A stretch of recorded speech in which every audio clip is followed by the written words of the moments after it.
Hey everyone, and in today's video I'll be doing a summary of Star Wars Dawn of the Jedi Force Storm number 3. So if you haven't seen 1 and 2, please go check those ones out before you watch this one, of course. So without further ado, let's begin. So to start off, we are at the Akar Kesh, which is on Tython, and it's this temple of balance, and we have Master Katu, which we saw in the Force Storm number 1. And then we have Ranger, what's her name? Rory Fenn. And they're talking together about the disturbance that they felt about the cries of pain that were going on and how there must be a wreckage. And basically, Katu's just like, hey, can you go investigate with Hawk on this? We have to find what's going on. And they're also going to have Master Quan Jang, which we saw with the Rancor. Flashback to the crash scene where we see Zesh is about to fight the Jihadi journeyman here, and basically Zesh is kicking ass, and they soon realize that he has a lightsaber, which is, bound in the Force, and that their Durasteel blades are literally no match for them. Zesh is just kicking ass, as we see here, basically knocking out Tasha over here, and we have Seknos doing his ball of lightning just to take him out. It's pretty much a last-ditch effort because they are getting owned right now. And then Seknos does his lightning thing, but Zesh, it doesn't phase him. He literally can redirect it back. And then eventually, he redirects the Force lightning back, and then it actually kills the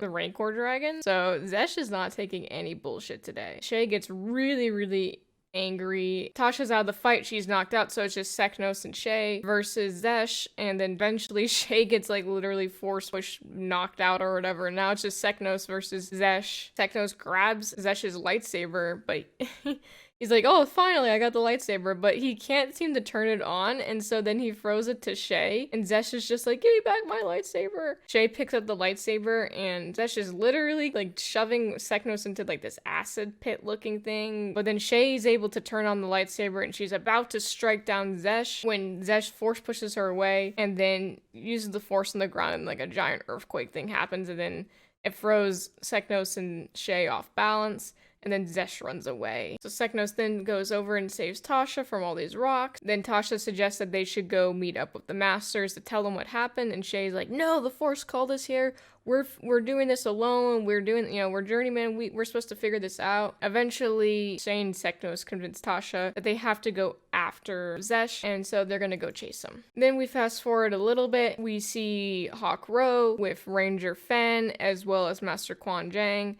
and they're on these ships, and it looks like they're trying to travel to the crash site. And as you can see, there's these giant worm things that are trying to eat them. Because since the Force is so out of balance on Tython, all the animals are going crazy. And there's actually a Rakata skull up top there that you can kind of see. That looks kind of cool. But they're trying their best to make it out to the crash site without getting eaten. And while they're doing that, they're talking to Cora, who is this Twi'lek, she's at the Keleth Temple of Knowledge, and she basically is doing some research on the ship and Kata, and she basically just tells Hawk and everyone, the Ranger Fenn and Quan Jang, that, we've never seen anything like this before. These are unknown, and she's reporting that all of the Jedi temples are having this strange weather phenomenon, and all the animals are going crazy. And they're basically pinpointing it to all the Force sensitives. All the Rakata that were on that ship were Force sensitive, and they believe that their death triggered this tremor in the Force that's causing Typhon to go crazy. They're trying to escape. They see this escape pod, but it's open, so they're assuming someone has escaped through it and is on Tython. And then they land down to see what's happening. They're over here investigating the ship. It has this language on it, but it's not in their language, and the technology is different. They're able to pinpoint that the language is similar to Urbesh, I believe is how you pronounce that. He then reads it that it says that it's owned by Prador Tulkar, which we know as the Rakata. They're then investigating, and they find the Durasteel blades of probably Shay and Seknos, and they're like, wait a second, what could have done this? What could have cut through the Durasteel blades? Because think about this, there's no lightsabers. Durasteel blades are considered the strongest type of blade right now in this universe. So it's kind of a puzzle to them. And all of a sudden they see something in like the forest starts moving around, and they're about ready to fight when it's actually their mounts. It's the Rancor dragon survives, as well as the little raptor thing. I'm not sure what that thing is called. But anyways, they pinpoint that, oh yeah, Shay and all of them must have been here. Shay, Seknos, and Tasha must have been here. So they're gonna go try and find them. They have a little chat about what's going on and how the force storm and all of the crazy weather going on is going to take out their ship, and that they really wish that the journeyers stayed here so they could figure it out. And they all sense this dark presence of dark emotions and anger and death, basically, and pain and suffering. So they're sensing that Zesh is there.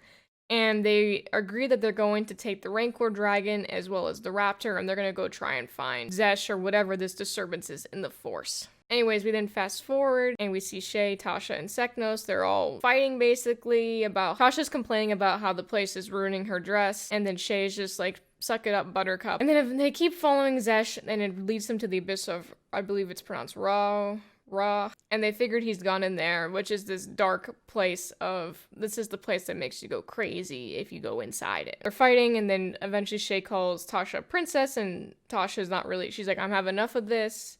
Let's just find Zesh and then we can get out of here. It's basically just making it so it's just setting up that there's tension in between them, and they go down the abyss, and they're not really quite friends. They're not really hunky-dory. They're not quite friends. They're not really having a good time here. And then eventually we see Zesh. He is not doing too well.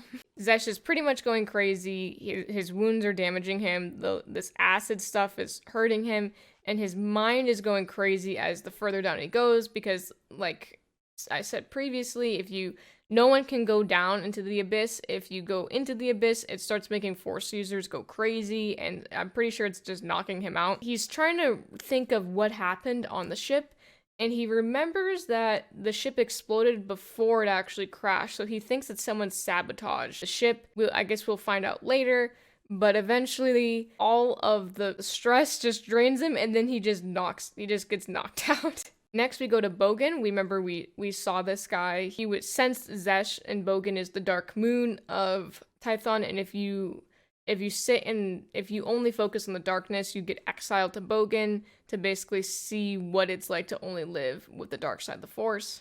Dagon Locke, he's the hooded figure here, and he's just watching Tython, and he's like, oh, like he's seen many force storms on Tython while he was up there. It describes it as a prison, so I'm not sure why he was exiled.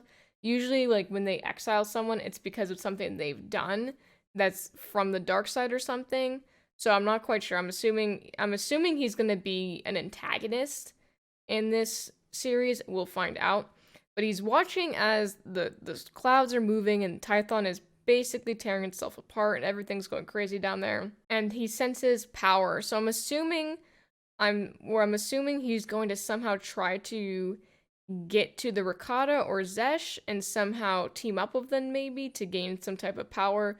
As you can see, like, he kind of has like yellowish eyes, and I'm assuming he's corrupted by the dark side of the Force in some way. So I have a feeling that he is going to play a bigger role later in the series as an antagonist. So anyways, guys, that's the summary of Force Storm number 3. If you liked the video, please give it a thumbs up and leave a comment of what you liked about the comic. If you want to see more content similar to this, please subscribe. I know this comic, it felt kind of short and there wasn't really a lot going on, but I have a feeling the next comic, number 4, will probably have a lot more action. We'll probably see another fight with Zesh. But I would say this comic was just like okay compared to the other two.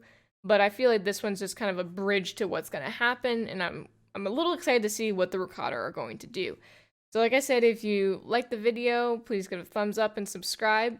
But anyways, guys, I will see you in the next one. Stay frosty.